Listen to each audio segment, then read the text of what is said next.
Dans ce contexte de coronavirus et face aux difficultés financières des clubs, le Nigeria va verser 2 millions de dollars aux clubs et aux ligues. On parlera aussi de la Champions League. Le PSG en demi-rêve de déclic et épopée historique. Le Real Madrid, la fin de la magie Zidane et Ronaldo en Ligue des Champions. Et puis, toujours la Ligue des Champions, Man City et Lyon, ça passe pour les deux. Tout ça avec Michel Takpa. Bonsoir. Bonsoir Samuel, bonsoir à tous. On commence donc d'abord avec le Nigeria. La Fédération nigériane de football, NFF, a déclaré mardi qu'elle verserait 2 millions de dollars aux clubs et ligues pour amortir les effets de la pandémie liée au coronavirus, après avoir consulté les dirigeants du ministère fédéral de la Jeunesse et des Sports. Le conseil d'administration a approuvé la proposition du secrétariat pour que la somme forfaitaire de 2 millions de dollars soit uniquement répartie entre les différents clubs de football et les organes directeurs des différentes ligues. Ça montre, Michel Takpa, que l'arrêt du championnat a des effets néfastes sur les budgets des clubs. Effectivement, ça a des budgets néfastes. Vous savez, le football nigérien n'est pas aussi comme le football togolais. Même si on prend le football togolais, quand vous prenez certains stades comme ceux de Gomido, de Semassi, c'est vrai que ces clubs aussi bénéficient quelquefois de quelques frais lorsque un match de championnat va se dérouler à Kpalimé ou bien à Sokoré.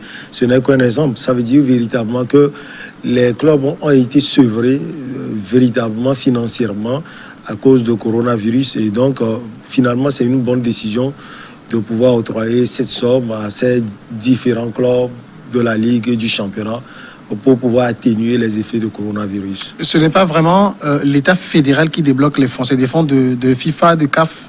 Oui, c'est vrai que c'est l'État fédéral qui l'a débloqué, sauf que les fonds ne sont pas pour l'État fédéral. 1 million a été donné par la FIFA sur la somme de la FIFA octroyée pour encourager la reprise du championnat. Il y a 500 000 toujours venant de la FIFA pour encourager le football féminin au Nigeria, 300 000 venant de la Confédération africaine de football pour encore encourager le football au Nigeria et 200 000 venant des sponsors. Alors, du Nigeria, bien sûr. Ça veut dire que l'État lui-même n'a pas vraiment des moyens pour soutenir les clubs si la FIFA, si la CAF et autres n'avaient pas mis la main à la poche pour débloquer les subventions? Il y a deux choses. Soit l'État a les moyens, mais il ne veut pas véritablement pouvoir aider ces différentes ligues et associations de football, puisqu'il y a tellement de priorités. Il n'y a pas que le football, il y a également d'autres sports. Et puis il y a le plan économique, il y a tellement de plans qui ont été touchés à cause de Covid-19, il faut le préciser. La deuxième chose, peut-être que l'État n'a pas véritablement les moyens, comme vous l'avez dit, et donc il veut plutôt faire les choses mollo. Et donc il n'a pas pu, c'est pas pourquoi je dis il n'a pas pu aider la fédération nigériane de football. Mais l'essentiel, c'est que l'État justement s'est appuyé sur les aides, comme on l'a dit, de la FIFA, de la Confédération africaine, sans oublier celles des sponsors qui sont liés au football nigérian pour pouvoir aider ces ligues et fédérations. C'est vrai que 2 millions de dollars, c'est, quand on prend cela à l'échelle du championnat togolais et tout, c'est une énorme somme. Mais dans un État comme le Nigeria, qui a des ambitions pour son football au niveau local et qui compétit même sur le plan continental à des niveaux élevés, est-ce que cette somme va pouvoir, pour la reprise du championnat, répondre aux ambitions? Ça ne va pas forcément suffire, mais je pense que ça peut atténuer véritablement les effets liés à coronavirus. Oui, vous l'avez dit, le Nigeria, non seulement au niveau des clubs qui compétissent, le Nigeria c'est un grand État, il faut le souligner. Il y a tellement de clubs. Je pense que les clubs togolais, si on les regroupe, ne feront que peut-être le quart ou le 1/6 peut-être de ce qui se fait au Nigeria. Mais je pense véritablement que ce qui a été fait est alloué. Comme vous l'avez dit, 2 millions de dollars. C'est énorme pour pouvoir appuyer le football nigérian. Et c'est sûr que c'est un début. Ça va sans doute continuer parce que c'est pour pouvoir, comme on l'a déjà dit, aider ces clubs à commencer le championnat qui sans doute va ouvrir ses portes en octobre prochain. Mais à part octobre, peut-être qu'à partir de décembre, janvier, voire février, on aura. Et peut-être que c'est là où l'État va pouvoir intervenir avec ses propres moyens. Notre second sujet, nous passons maintenant rapidement à la Ligue des Champions. Le PSG, donc, qui a réussi, hein, il faut le dire, à briser une malédiction. Moi, je suivais le match à la radio et c'est vrai que quand on suit les jours qui précédaient ce match, quand on suit un peu les commentaires des journalistes français, c'est comme si sur papier, le PSG, c'est le grand favori qui va écraser l'Atalanta Bergame. Mais sauf que sur le terrain, ça a dû être âprement disputé pour le PSG et c'est dans les toutes dernières minutes. Oui, on peut le dire ainsi parce que le Paris Saint-Germain, c'est un grand club. Quand je dis grand club, c'est au niveau des joueurs. Ce sont des véritables stars. Maintenant, même si le Paris Saint-Germain n'a pas une histoire sacrée, il faut le préciser avec la Ligue européenne des champions, quand on compare l'effectif du Paris Saint-Germain à celui de l'Atalanta Bergame, on peut dire que le Paris Saint-Germain peut passer parce que l'Atalanta Bergame, on le soulignait l'autre fois même, le salaire ou bien le poids de Neymar même est équivalent au poids financier de l'Atalanta Bergame même. Donc forcément, le Paris Saint-Germain, c'est un grand club au niveau financier, au niveau des éléments qui sont sur le terrain. Mais attention, quand on voit déjà ce que ce club est en train de faire depuis 2 saisons déjà, on peut avoir des doutes. Même cette saison, c'est un club qui a embêté les grands au niveau de la Série A italienne, y compris la Vecchia Signora, l'équipe championne finalement, même les équipes qui sont derrière la Juventus de Turin, l'Inter de Milan, Napoli, même si ce club est très loin cette saison. Donc oui, les réalités se trouvent véritablement sur le terrain et on a vu les réalités. Il faut dire que c'est un club italien qui n'a pas aussi démérité, seulement que selon moi, il a été naïf durant les dernières minutes et en Ligue européenne des champions. Ça se peut cacher. Et on l'a vu sur le match, l'Atalanta n'a pas démérité quand même. Non, pas du tout. L'Atalanta Bergame n'a pas démérité. Avant même l'ouverture du score, le club italien avait des occasions un peu plus nettes de pouvoir clouer complètement le bec au club francilien. Même après l'ouverture du score, c'est un club qui a eu à un moment donné l'avantage de jeu, mais n'a pas eu véritablement à tuer cela. Peut-être que, bon, dans leur discours avant match même, ils tenaient compte de leur forme du moment en Série A italienne. Peut-être que l'équipe aussi à un moment donné a enterré le Paris Saint-Germain, qui était, si on peut le dire, amorphe sur la concrétisation des actions. Il faut le souligner. L'Olivier de Neymar a trouvé des actions aussi nettes qu'il a eu à manquer. Et puis, on a l'impression que le Paris Saint-Germain a été amputé de Mbappé. Et on l'a vu, son entrée a apporté véritablement beaucoup de bonnes choses au Paris Saint-Germain qui a cru jusqu'au bout avec l'égalisation de Marquinhos d'abord et puis ce deuxième but de l'Africain, le Camerounais Choupo-Moting. Donc je pense que ça a été un changement payant et surtout que quelques cadors ne sont pas là, Di Maria et autres. Je pense que c'est un pari réussi pour Thomas Tuchel. Mais est-ce que le match n'a pas finalement montré que le PSG n'arrive pas à confirmer dès le début de rencontre cette image qu'on lui donne de grand club, parce que l'Atalanta, si on dit que c'est jouable, je ne sais pas si face à un club comme Barça, comme la Juve, comme Liverpool, la différence ne serait pas faite déjà dans les toutes premières minutes de jeu. Il faut attendre jusque pratiquement dans les arrêts de jeu pour pouvoir faire la différence. Ce qui est sûr, vous savez, je dis souvent qu'on a un contrat avec les compétitions au niveau européen. Et vous savez, le FC Barcelone, c'est un club qui est ancré dans l'histoire de la Ligue européenne des champions, le Bayern de Munich, le Real Madrid et autres. Ça, c'est une réalité.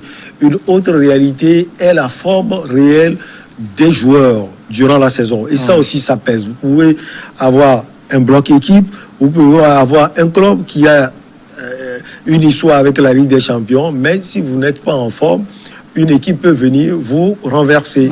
Et c'est ce qui a voulu arriver au Paris Saint-Germain. Il faut dire que l'Atalanta Bergame, durant 7 ans, est l'équipe en forme du moment. Non seulement en Italie, il y a les grands, mais quand vous voyez cette formation qui n'a pas véritablement de stars, comme la Juventus de Turin, où on peut aligner 2 voire 3 stars, je pense que c'est une formation qui a montré beaucoup de valeur cette saison. Et c'est là où peut-être le Paris Saint-Germain l'a enterré en disant, voilà, nous avons peut-être une partie de l'histoire avec la Ligue des Champions et donc on va aller facilement les battre. Donc ils ont dû carburer sur le terrain et on a vu le résultat. Je pense que ce club italien aussi méritait amplement de pouvoir jouer les demi-finales qui s'annoncent d'ailleurs. Je pense que le Paris Saint-Germain doit pouvoir puiser de ce qui est arrivé en quart de finale.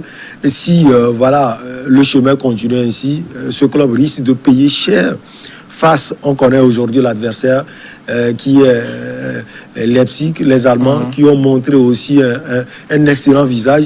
Et là aussi, on peut parler de surprise, parce que c'est une formation qui est venue en première division, ça fait, je pense, 2 ans, première division allemande, mais qui a eu une histoire sacrée, avec les performances de haut niveau, déjà en 4e division, l'année qui a suivi en 3e, l'année qui a suivi en 2e, ils ont mis 2 ans pour venir en première division.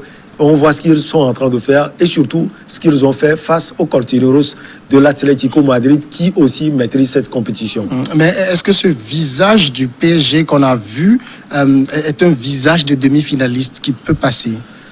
Oui, il faut faire énormément attention parce que la compétition avance, mais réserve des visages, si on peut le dire, différents. Un match contre l'Atalanta Bergame sera peut-être aux antipodes d'un match contre Leipzig. Il faut le préciser. Tout dépendra de l'engagement et surtout que Di Maria va revenir. Verratti est peut-être blessé et surtout il y aura peut-être l'absence de leur gardien aussi star qui les a sauvés aussi, il faut le préciser. Donc le PSG sera certes diminué sur le plan défensif. Je vais parler de ce gardien. Mais je pense que le Paris Saint-Germain peut négocier cette rencontre. Mais il faut faire attention à une équipe allemande aussi, je l'ai dit, qui n'a pas comme l'Atalanta Bergame de stars. La star, Timo Werner, a signé avec Chelsea. Il est parti, il ne joue plus. Et donc, c'est une équipe qui peut se transcender véritablement sur le terrain et se dire, nous pouvons écrire l'histoire en passant l'étape du Paris Saint-Germain. Et ça peut se faire. Maintenant, on a peut-être cette pléiade de stars du Paris Saint-Germain et cette envie pour cette jeune de Leipzig de pouvoir jouer pour une première fois la finale de la Ligue des Champions. Le Paris Saint-Germain doit faire énormément attention. Vous l'avez rappelé, c'est Choupo-Moting qui a libéré le Paris Saint-Germain. Pour lui, c'est comme une belle revanche parce qu'il était très critiqué, donné aussi sur le départ, il me semble. Oui, il est presque sur le départ. Et je pense qu'il serait même en partance. Il a voulu jouer les 2 mois-là qui restent avec le Paris Saint-Germain. Il est critiqué parce que, vous savez, le Paris Saint-Germain, est considéré comme le meilleur club aujourd'hui en France. Pas considéré, c'est d'ailleurs le meilleur. Et en Europe, l'objectif, on a tout gagné sur le plan domestique. Maintenant, il faut aller chercher l'Europe aussi. Et donc, il faut avoir un certain niveau pour pouvoir jouer les grands rôles au Paris Saint-Germain. Je dis les grands rôles parce qu'on peut jouer au Paris Saint-Germain, mais pas forcément jouer les grands rôles. Et donc, Eric Choupo-Moting, il est critiqué. C'est normal parce qu'il n'est pas titulaire. Les titulaires emblématiques sont là. Mais je pense que son entrée déjà à la 76e minute, il faut le préciser.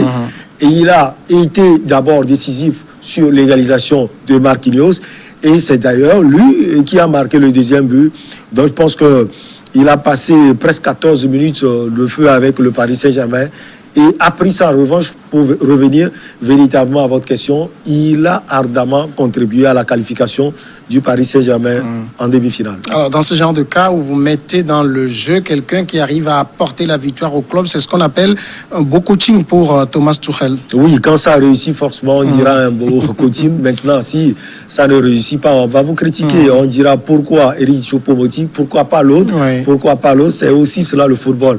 Quand ça réussit, on vous applaudit. Ça ne réussit pas, vous êtes exposé à des pamphlets. Je pense que le coup là a réussi véritablement pour l'Allemand Thomas Tuchel. Maintenant, on verra s'il va oser l'aligner en demi-finale.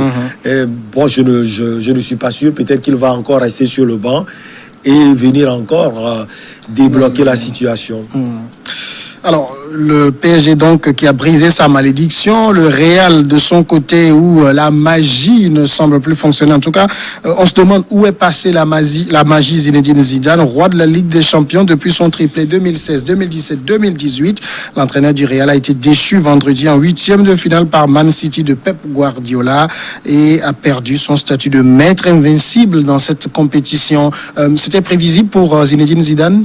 Oui, je pense que c'était prévisible, surtout à partir du match aller à Santiago Bernabéu, où, je l'ai dit, le Real a perdu le match aller, parce que durant ce match aller, le Real pouvait prendre une option favorable pour la qualification déjà et se donner le rendez-vous sur le Portugal. Sauf qu'ils ont perdu cette rencontre et le match retour n'a été que la copie collée, si on peut le dire, du match aller.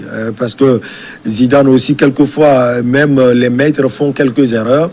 On a vu avec son 11 de départ qui n'est pas aussi cela, je le dis, c'est personnel, parce que Vinicius Junior a fait une saison excellente.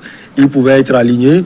Maintenant, ce qui a défavorisé aussi le Real Madrid, c'est l'absence de son capitaine, Sergio Ramos, qui, comme je le dis souvent, sait faire les boulots tant défensivement qu'offensivement. Il sait aussi apporter l'atout offensif là à son équipe. Il n'a pas été là. Et vous verrez que la défense n'a pas véritablement fonctionné. Le maître n'est pas là. Varane en a profité pour faire des erreurs parce que le premier but est marqué sur une erreur du Français Varane. Et le deuxième but également, dans la foulée, le Real Madrid, par le truchement de Benzema, a égalisé. Oui, je pense que Zidane est... Sur l'élan de Zidane, surtout en Ligue européenne des champions, est brisé parce qu'il faut le préciser, le Real a été éliminé, mais Zidane était parti. Parce qu'après le sacre, le troisième sacre en Ligue des champions, il a démissionné, il est revenu. Et donc c'est Pep Guardiola, un monsieur qu'on connaît bien, un vrai technicien qui a brisé cela. Et quand on voit la saison du Real Madrid aussi, surtout en Liga Espagnola, Zidane l'avait dit, la priorité cette saison, c'est la Liga Espagnola. Parce que c'est depuis 2017 que le Real n'a pu gagner la Liga, toujours dominé par le rival, le FC Barcelone. On peut dire facilement, et c'est là où on peut pardonner Zidane, que voilà, la saison a été remplie pour lui. Il a gagné la Liga qui n'a pas pu gagner, ou bien que le Real n'a pas pu gagner, ça fait 3 ans. Alors donc cette confrontation Real-Man City, c'était aussi une confrontation Zidane-Guardiola. Oui, je pense qu'aujourd'hui, les deux font partie de la crème des entraîneurs, des meilleurs entraîneurs là-bas au monde, non seulement au monde, non seulement dans le vieux continent, mais aussi au monde. Donc, à part la confrontation Paris Saint-Germain-Manchester City, il y a cette confrontation entre ces deux anciens internationaux, Zidane français, Pep Guardiola espagnol. Et donc, la touche Guardiola est passée, on peut comprendre, parce qu'il a une équipe aussi bâtie aujourd'hui pour pouvoir gagner la Ligue des Champions. Et ça fait partie de ses objectifs cette année, parce qu'il est en course. Le triplé que Zidane avait fait en Ligue des Champions, on se rappelle, c'était un Real Madrid avec Ronaldo. Aujourd'hui, le Real ne pourra pas soulever le trophée. Ronaldo non plus, d'ailleurs. Oui, Ronaldo non plus... parce qu'il faut le préciser, la Juventus de Turin a été éliminée. Parce que, voilà, c'était aussi l'objectif de la Juventus en recrutant Ronaldo. Parce qu'on sait que c'est le monsieur 50% des victoires du Real Madrid. Ben, quand il est arrivé l'année écoulée déjà, il a fait de bonnes choses en Série A italienne, stoppé déjà en quart de finale, si je ne me trompe pas, de la Ligue des Champions face aux jeunes Bataves de l'Ajax d'Amsterdam. Cette année aussi, ils ont été stoppés. Cette fois-ci par les Gonds de Lyon, et c'est surprenant parce que on l'avait dit l'autre fois, Lyon n'est plus aussi compétitif, mais on a vu une équipe de Lyon qui était véritablement décidée à pouvoir aussi jouer les grands rôles en Ligue des Champions cette année. Et donc, même si Cristiano Ronaldo a marqué 2 buts, il faut dire que le jeune Batave Memphis Depay a marqué au prime abord un penalty, ce qui ne qualifie pas forcément la Juventus de Turin. Sur un autre plan aussi, on peut dire que voilà, Ronaldo n'a pas aussi gagné la Ligue des Champions, peut-être parce qu'il a quitté le Real Madrid. Et surtout, il a quitté Zinedine Zidane, parce que là-bas, avec le Français, tout va bien. Ils arrivent ensemble à gagner des grands titres. C'est dommage. On verra la saison prochaine. Son avenir au niveau de la Juve se pose? Oui, on parle. Vous savez que quand on est souvent au niveau du mercato, il y a des rumeurs de départ, des rumeurs d'arrivée.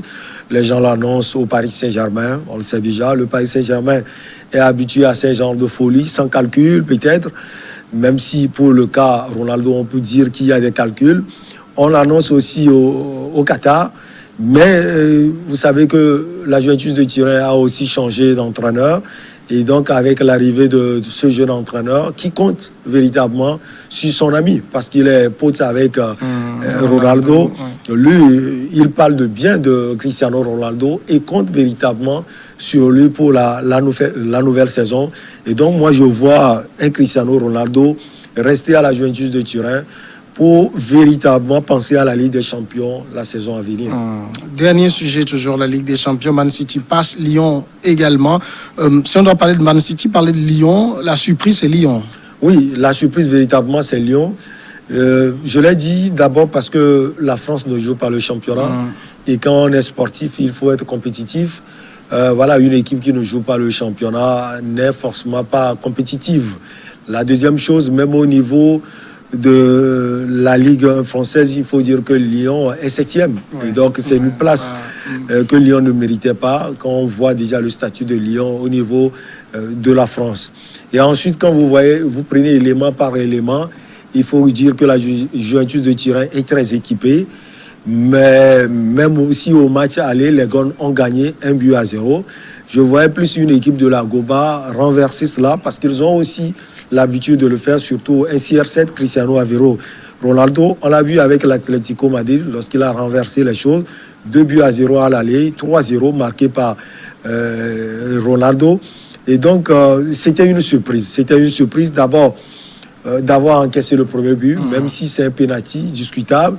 Mais on a vu une Juventus de Turin qui a pris le jeu en son compte, déjà après avoir encaissé le but.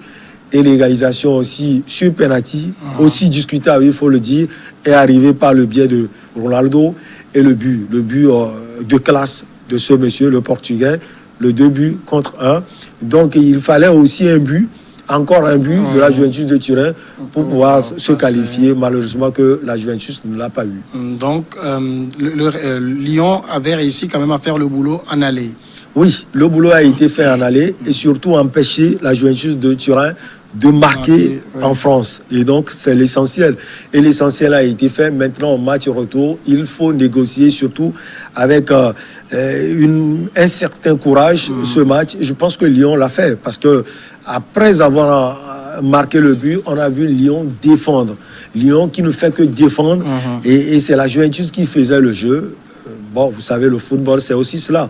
Vous pouvez dominer, mais si vous n'arrivez pas à mettre le tarif nécessaire pour pouvoir se qualifier, vous ne serez pas au rendez-vous. Et c'est ce qui est arrivé à la Juventus de Turin. Man City également a obtenu son ticket en renversant la Maison-Blanche. Oui, et je pense que ça, je l'ai dit, ce n'est pas aussi une grosse surprise, il faut le préciser, même si le Real Madrid est habitué de ce genre de compétition. On a vu une équipe des Sky Blues de Manchester City qui est plus régulière pendant ces 3 années avec Pep Guardiola. Et donc, je pense qu'ils ont tout gagné, pas forcément cette saison. Ils ont gagné la Ligue... la première ligue anglaise, ils ont gagné les différentes coupes au niveau domestique et je pense que l'objectif c'est la Ligue européenne des champions et pour pouvoir la gagner il faut passer l'étape du Real Madrid, ce qui a été fait, mais ils ont encore du boulot devant parce que Manchester City va affronter Lyon. On peut toujours minimiser Lyon, mais c'est encore un match. Lyon peut encore créer la surprise. Et vous savez, peut-être qu'on ne l'a pas précisé, Leipzig est passé, je l'ai dit, face à l'Atlético Madrid, qui est quand même une équipe teigneuse, une équipe qui connaît aussi la Ligue des Champions. Et un autre rendez-vous, on ne va pas l'oublier, le Barça, qui va jouer contre le Bayern de Munich, même si le Bayern va mieux, très mieux, plus que le Barça. C'est un match qui va se jouer sur 90 minutes. Et donc, il faut faire extrêmement attention. Le Barça aussi peut se qualifier. Tout cela, c'est en confrontation directe et donc beaucoup de surprises peuvent arriver. En confrontation directe, pas d'aller-retour. Donc, sur 90 minutes, il y aura sans doute des surprises. Les équipes vont vouloir aller au-delà de leur réalité et pour pouvoir clouer le bec à l'équipe qui est en face. Et donc, le Bayern, qui est une institution qui va très bien avec des joueurs excellents. On l'a vu en Bundesliga, on l'a vu aussi gagner les différentes coupes. Lewandowski, le serial buteur qui a marqué tellement de buts cette saison. Donc le Bayern doit faire attention parce que le Barça se repose toujours sur un homme, une star, Messi qui n'est plus à présenter. Michel Takpa, merci. C'est moi qui vous remercie. Voilà, on va marquer la pause et on regarde ensemble le journal et après, regard croisé.